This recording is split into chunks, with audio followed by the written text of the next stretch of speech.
ایک مرتبہ حضور نماز پڑھ رہے ہیں خانہ کعبہ کے سامنے، ابو جہل آتا ہے، ایک چادر کو بل دے کر رسی بنا کر گردن کے اندر پھندا ڈال کر کھینچتا ہے یہاں تک کہ آنکھیں ابل آئی۔ ایک اور موقع پر آپ سجدے میں ہیں، ابو جہل کہتا ہے بھائی فلاں جگہ پر اونٹ ذبح ہوا تھا، اس کی اوجری کوئی لے کے آئے، اس کی اوجری جب کہ آپ سجدے میں گئے ہیں گردن پر شانے پر رکھ دی گئی، آپ سر نہیں اٹھا پا رہے۔ حضرت فاطمہ رضی اللہ عنہا روتی ہوئی آئی جب ابو جہل بدترین ٹارچر کر رہا تھا حضرت سمیہ اور حضرت یاسر کو رضی اللہ تعالی عنہما، برچھا مارا ہے شرمگاہ کے اندر۔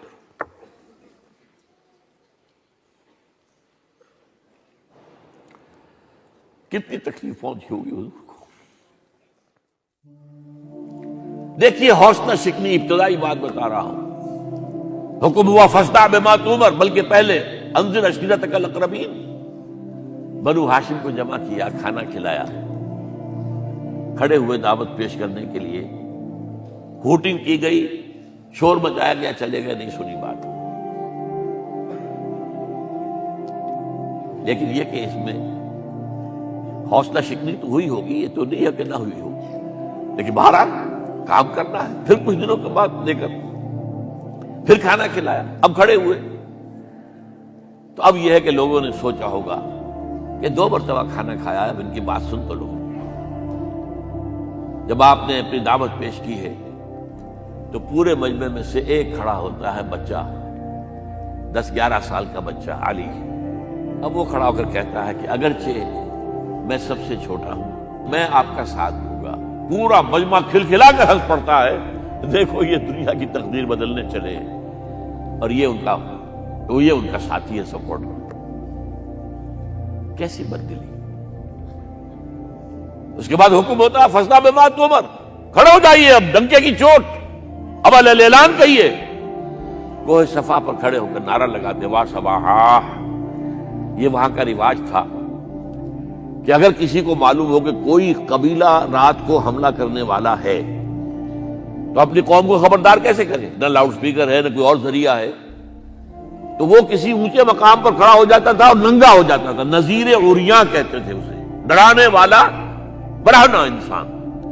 تو جہاں تک آواز گئی وہاں صبح، ہائے وہ صبح جو آنے والی ہے، غارت گری والی سن صبح، اور جنہوں نے دیکھ لیا ننگا کھڑا ہے وہ ننگا نذیر، دوڑ کے لوگ آئے، حضور کھڑے ہوئے، ظاہر بات ہے، اور اس میں ہمارے لیے سبق ہے، تمام جدید طریقے دعوت دین، تبلیغ دین کے استعمال کریں، جو حرام ہو نہ ہو اس میں سے بات ختم، وہ کاٹ دو۔ آپ عریاں نہیں ہو سکتے تھے لیکن بلندی پر کھڑے ہو گئے، نعرہ وہی لگایا وا صباحا۔ لوگ آئے ہیں، جمع ہوئے، آپ نے دعوت پیش کی۔ میں بتا رہا ہوں کہ ایسا نہیں ہوا تھا کہ بس آپ نے دعوت دی اور لوگ جو ہے ذوق آ گئے اور آپ نے دعا کی اور پورے کے پورے جو ہے وہ قبیلے میں، یہ نہیں ہوا۔ بڑی سخت مشقت، بڑی سخت محنت، ہر قدم کے اوپر جو ہے بددلی بھی ہے، حوصلہ شکنی بھی ہے، کردار کشی ہو رہی ہے۔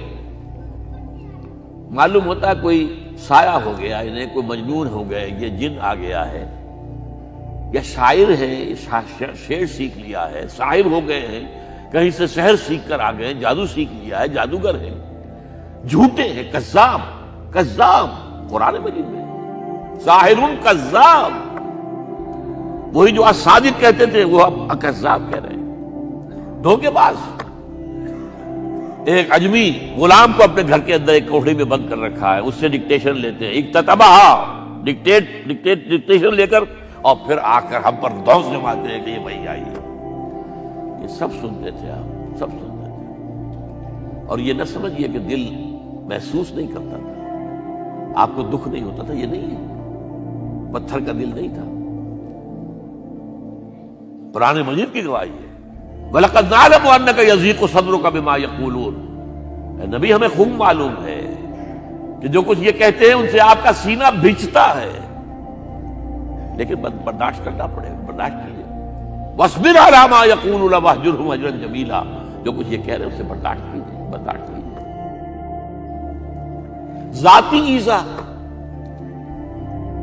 2 واقعے جو ہے، ایک مرتبہ حضور نماز پڑھ رہے ہیں خانہ کعبہ کے سامنے ابو جہل آتا ہے، ایک چادر کو بل دے کر رسی بنا کر گردن کے اندر پھندا ڈال کر کھینچتا ہے، یہاں تک کہ آنکھیں ابل آئی۔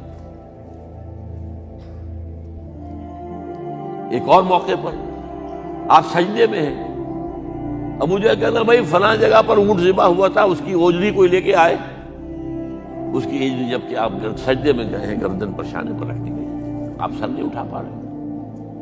حضرت فاطمہ رضی اللہ عنہا روتی ہوئی آئی، انہوں نے وہ بوجھ لیا ہے، یہ سختیاں جھیلی، یہ مصیبتیں برداشت کی، اسی لیے تو آتا ہے فصبر فصبر فصبر فصبر وما صبرک الا باللہ واصبر کما صبر اولو العزم من الرسل۔ اے محمد صبر کرو جیسے کہ ہمارے اولو العزم پیغمبر صبر کرتے رہے، اور یہی صبر کی تلقین حضور کر رہے ہیں اپنے صحابہ کو۔ دیکھیے یہ بھی ایذا ہے حضور کے لیے، آپ کے جانثاروں پر جو پہاڑ توڑے جا رہے ہیں، ویسی سختی آپ پر نہیں ہو سکتی تھی، آپ بنو ہاشم کے فرد تھے۔ وہ تو 2 مرتبہ جو وہ جسارت کر دی، وہ بھی میں حیرت ہوتی ہے مجھے کیسے کر دی، ورنہ قبائلی زندگی کے اندر یہ چیزیں جو ہے بڑی حساس ہوتی ہیں۔ ہاں غلام تھے بیچارے یا نوجوان تھے، نوجوانوں پر بزرگوں کو خود ہی حق حاصل ہوتا ہے جو چاہے کرے، اور غلام تو ملکیت ہوتا ہے، زندہ ذبح کر دے تبھی کوئی پوچھنے والا نہیں۔ تو جو بیت رہی تھی بلال پر، ابو فقیہ پر، زنیرہ پر، جو ان پر بیت رہی تھی، جو خباب پر بیت رہی تھی، جس طرح ہلاک کیا گیا ہے حضرت سمیہ کو، حضرت یاسر کو، یہ ساری تکلیفیں انہیں بھی تھی، لیکن کیا اس کا یہ بالواسطہ ایذا محمد کے لیے نہیں تھا صلی اللہ علیہ وسلم؟ آپ کے ساتھی، آپ کے جانثار، لیکن آپ ان سے بھی کیا کہیں، فصبروا فصبروا فصبروا۔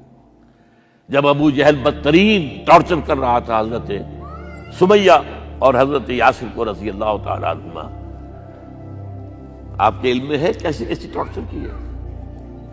جوان بیٹے کو باندھ دیا ایک ستون کے ساتھ، اس کی نگاہوں کے سامنے برہنہ کیا ہے ماں کو،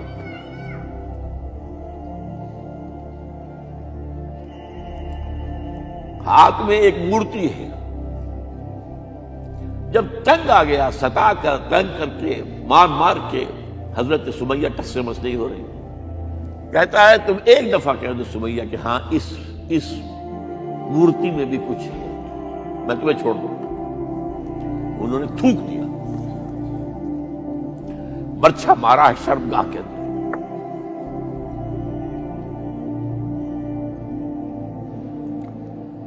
کتنی تکلیف پہنچی ہوگی حضور کو، لیکن آپ گزر رہے ہیں۔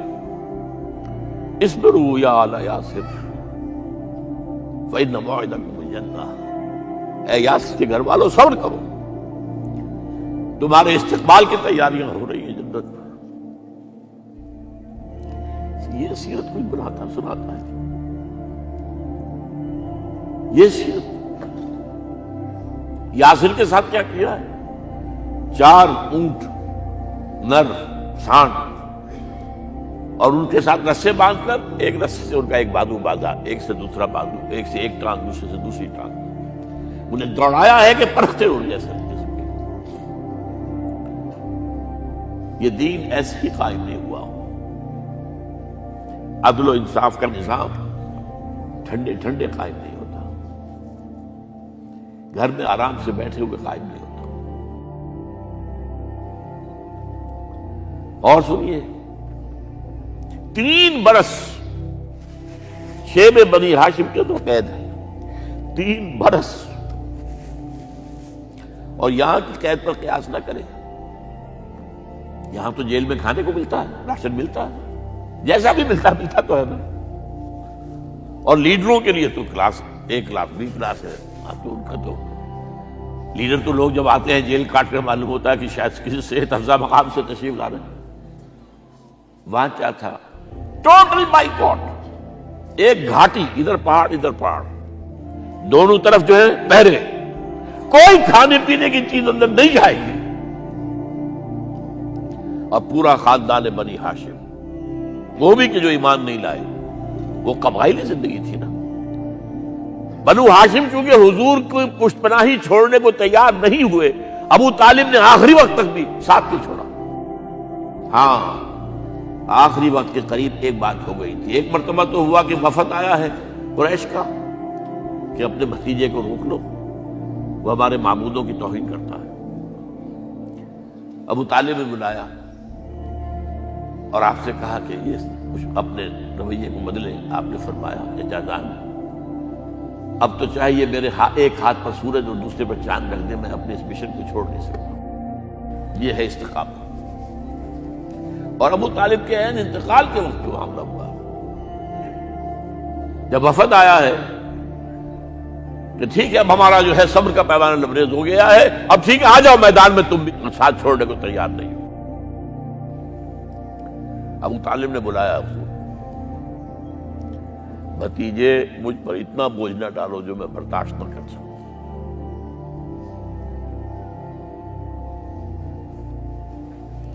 حضور کی آنکھوں میں آنسو آ گئے. چچا جان اب تو یا یہ بات پوری ہوگی یا میں اپنے آپ کو ختم کر دوں، اسی میں ختم ہو جاؤں. 12 شیب بنی ہاشم میں 3 برس اس حال میں گزرے ہیں. ٹوٹل بائیکاٹ، کوئی کھانے پینے کی. کچھ لوگ تھے شریف النفس، مثلا حکیم بن حزام تھے رضی اللہ تعالی عنہ، بعد میں ایمان لے آئے.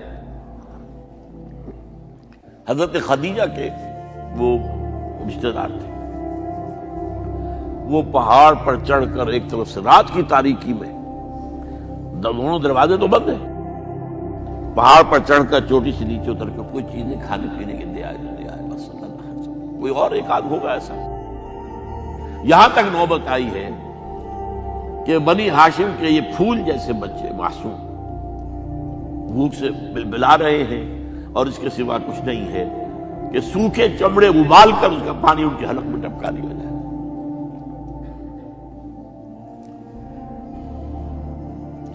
اور جو ہوا وادی طائف میں، جب مکے والوں نے فیصلہ کر لیا کہ آپ قتل کر دو، ابو طالب بھی فوت ہو چکے ہیں، اب کوئی اندیشہ نہیں، کوئی خانہ جنگی شروع نہیں ہوگی،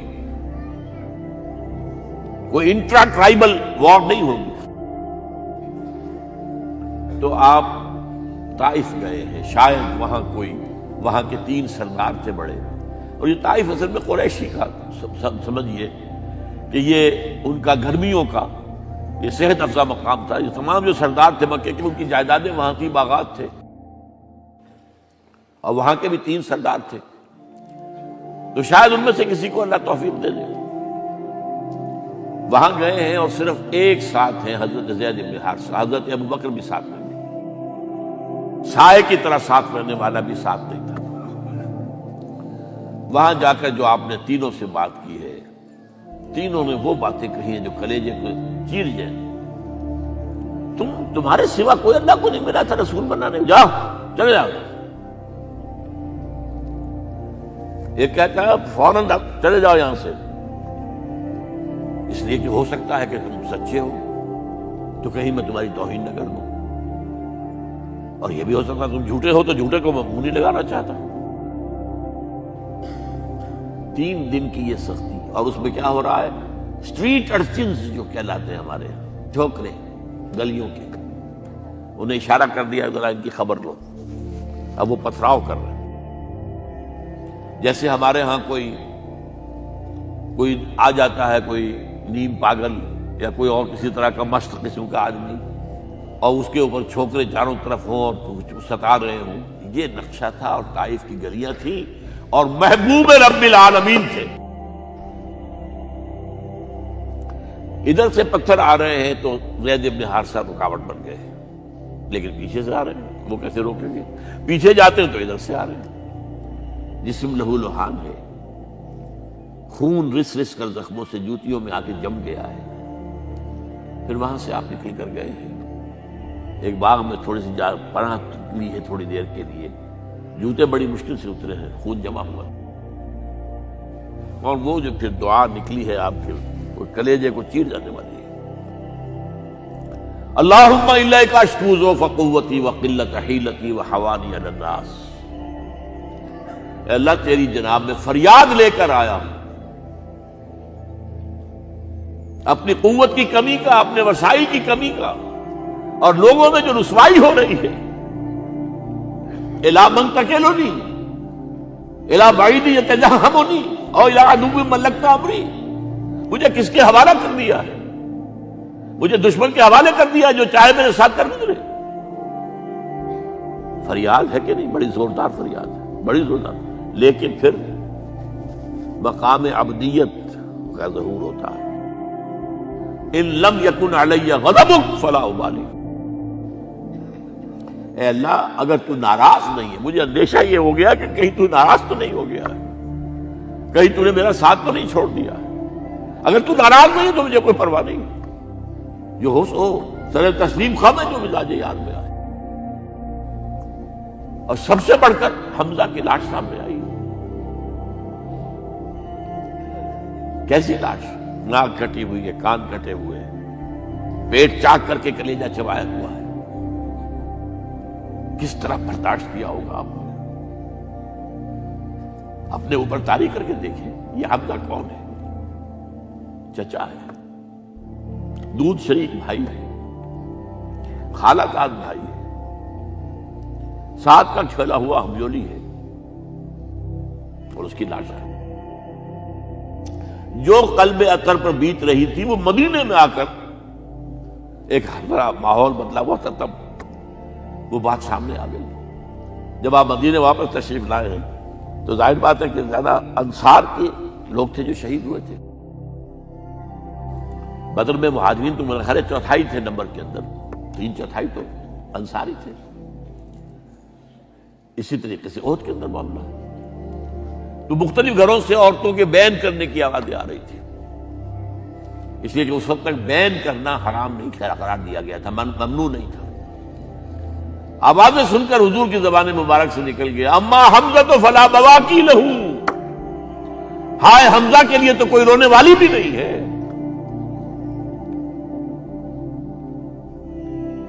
اس پر پھر صحابہ نے، انصار نے اپنے ہاں کی خواتین کو حضرت صفیہ کے ہاں بھیجا، وہ سگی بہن تھی، وہاں انہوں نے جا کے بھی تعزیت کی بہن کی۔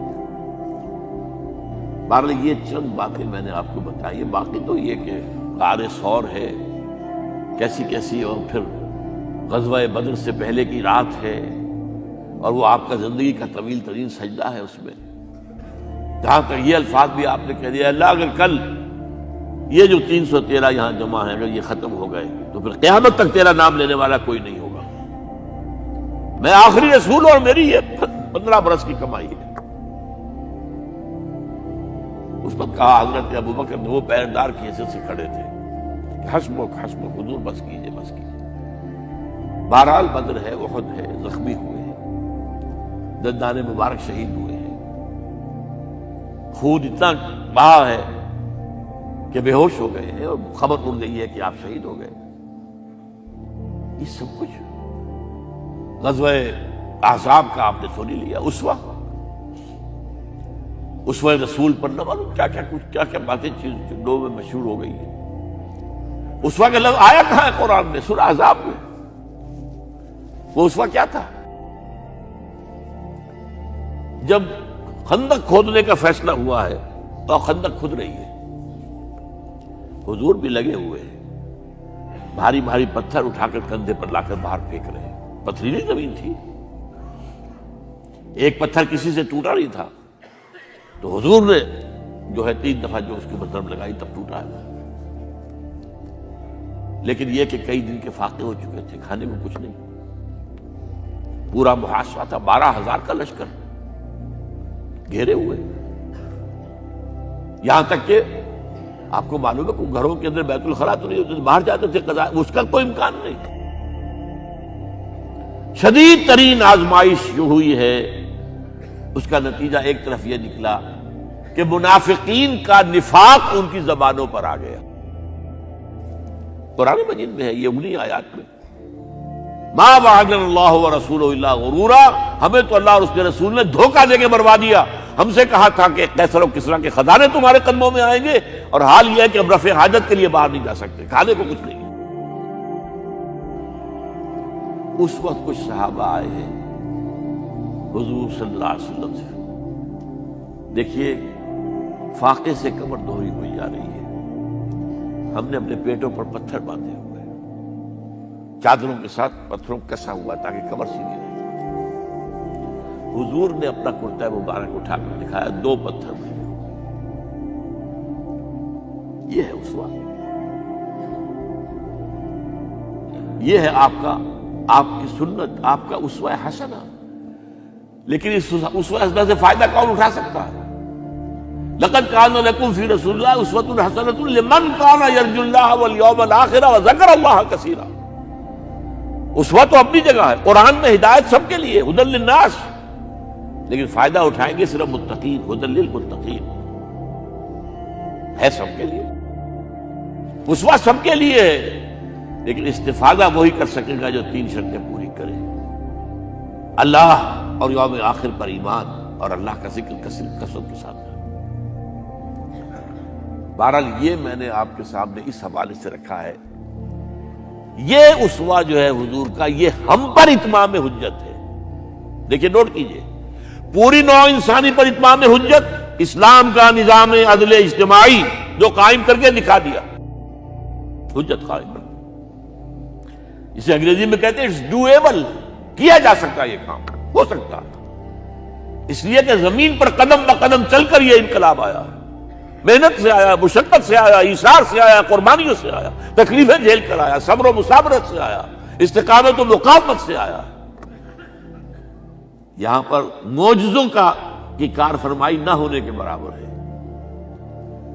یہاں دھوپ سے بچانے کے لیے کوئی اللہ نے صاحبان نہیں دیا، ظل اللہ علیکم الغمام، اور بھوک سے بچانے کے لیے من و سلوہ نازل نہیں ہوئے۔ غزوہ تبوک میں ایسا بھی ہوا ہے کہ 3 مجاہدین کا 24 گھنٹے کا راشن ایک کھجور، ایک نے منہ میں رکھی، کچھ چوس لی، کچھ گلوکوز چلا گیا اس میں سے، دوسرے کو دے دی، اس نے چوس لی، پھر تیسرے کو دے دی۔ من و سلوہ نازل نہیں ہوئے۔ محنت، مشقت، ایثار، قربانی، صبر، مصابرت، استقامت، مقاومت، یہ ہے اسوہ رسول۔ فلما رأى المؤمنون الأحزاب قالوا هذا ما وعدنا الله ورسوله وصدق الله ورسوله۔ دیکھیے ایک ہی سچویشن میں منافقین کا طرز عمل کیا ہے، ما وعدنا الله ورسوله الا غرورا، ہم سے اللہ اور اس کے رسول نے جو وعدے کیے تو دھوکے پر مبنی تھے، سبز باغ دکھا دیے ہمیں، اور اسی کو دیکھ کر کہہ رہے صحابہ هذا ما وعدنا الله ورسوله، یہی تو ہے جس کا وعدہ کیا تھا اللہ نے اور اس کے رسول نے۔ اس لیے کہ سورہ بقرہ میں آیت آ گئی تھی وَلَنَبْلُوَنَّكُمْ بِشَيْءٍ مِّنَ الْخَوْفِ وَالْجُوعِ وَنَقْصٍ مِّنَ الْأَمْوَالِ وَالْأَنفُسِ وَالثَّمَرَاتِ۔ یہ نہیں تھا کہ پہلے سے وارن نہ کیا گیا ہو، جو آئے، جو قدم بڑھائے، سوچ سمجھ کے آئے۔ لہذا انہوں نے کہا وَصَدَقَ اللَّهُ وَرَسُولُهُ وَمَا زَادَهُمْ إِلَّا إِيمَانًا وَتَسْلِيمًا۔ ان کا نفاق دل میں سے نکل کر زبان پر آ گیا اور ان کے ایمان میں اضافہ ہو گیا، ان کی سر تسلیم خم ہونے کی کیفیت کے اندر اضافہ ہو گیا۔ یہ کس لیے میں کہہ رہا ہوں؟ حضور کو بھیجا گیا 3 مرتبہ قرآن میں ہے تاکہ اللہ کے اس دین کو قائم کرے، غالب کرے، اور 5 دفعہ یہ ہے کہ آپ کو بھیجا گیا ہے پوری نوع انسانی کے لیے۔ جب تک پوری عالم انسانیت پر اللہ کا دین قائم نہیں ہوتا، حضور کا مقصد بعثت ہنوز شرمندہ تکمیل ہے۔ بقول اقبال وقت فرصت ہے کہاں، کام ابھی باقی ہے، نور توحید کا اتمام ابھی اور ہونا ہے۔ یہ حضور کی دی ہوئی خبر ہے، وہ صادق المصدوق، ہونا ہے، ہوگا، لیکن ہوگا میری اور آپ کی محنت سے اور مشقت سے اور جد و جہد سے اور قربانیوں سے اور ایثار سے، اور اس کی حجت حضور نے ہم پر قائم کر دی۔ اگر میری ہڈیاں ٹوٹ سکتی ہیں، اگر مجھ پر فاقہ آ سکتا ہے، اگر شیب بنی ہاشم کی 3 سال کی میں نظر بندی کہہ لیں، قید کہہ لیں، برداشت کر سکتا ہوں، اگر میں اپنے پیٹ پر 2 پتھر باندھ سکتا ہوں تو تم کیوں نہیں؟ محنت کرو، مشقت کرو۔ کہ سیرت النبی سے ثابت ہوا کہ انسان کے اندر اللہ تعالیٰ نے کتنی قوتیں رکھی ہوئی، انہی انسانوں کے ذریعے سے انقلاب برپا ہوا۔ محمد رسول اللہ والذین معہ اشداء علی الکفار رحماء بینہم۔ لہذا اور یہ بھی جان لیجئے، یہ بھی وہ موضوع ہے جو بارہا گفتگو میں آ چکا، پاکستان اسی لیے بنایا تھا اور اس لیے ہم نے نہیں کیا تو اس کے حصے بکھرے ہونے کے بھی اندیشے ہیں، یہ اپنی آزادی کھو دے اس کا بھی خطرہ موجود ہے۔ یہ اندر بھی بول رہے ہیں لوگ، باہر سے بھی جو ہے اندازے آ رہے ہیں۔ تاہم جب تک سانس تب تک آس، سیرت النبی کا اگر یہ سبق لے کر آج اٹھے کہ نمبر ایک، آپ کی سب سے عظیم جو آپ کا احسان ہے نوع انسانی پر، جو آج کے انسان کی سب سے بڑی ضرورت ہے، ایک نظام عدل اجتماعی، system of social justice. Number دو، آپ کی اسوے کا جو آپ کا تقاضا ہے، اسی کام کو، جو بھی آپ کا امتی ہے، اگر حقیقی امتی ہے، اسی کام کو اپنا مشن بنائے۔ ہم تو جیتے ہیں کہ دنیا میں تیرا نام رہے، کہیں ممکن ہے کہ ساقی نہ رہے، جام رہے۔ حضور کا مشن لِیُظْہِرَہُ عَلَى الدِّینِ کُلِّہ، اسے ہم اپنا مشن بنائیں، اس کے لیے کمر کسیں۔ کیا عجب کہ اللہ تعالی حالات کو بدل دے۔ ایک توبہ کی عام منادی جو اپنے معاشرے میں ہم کریں، اور توبہ میں یہ بھی شامل ہو منکرات حرام اس سے تائب ہو جانا، اور نمبر دو، اپنا تن من دھن اللہ کے دین کی غلبے کی جد و جہد کے لیے وقف کرنا۔ ان صلاتی و نسکی و محیای و مماتی للہ رب العالمین۔ یہ دو سبق ہے میری آج کی اس گفتگو کے۔ اللہ تعالی میری اس بات کو آپ کے دلوں میں اتار دے،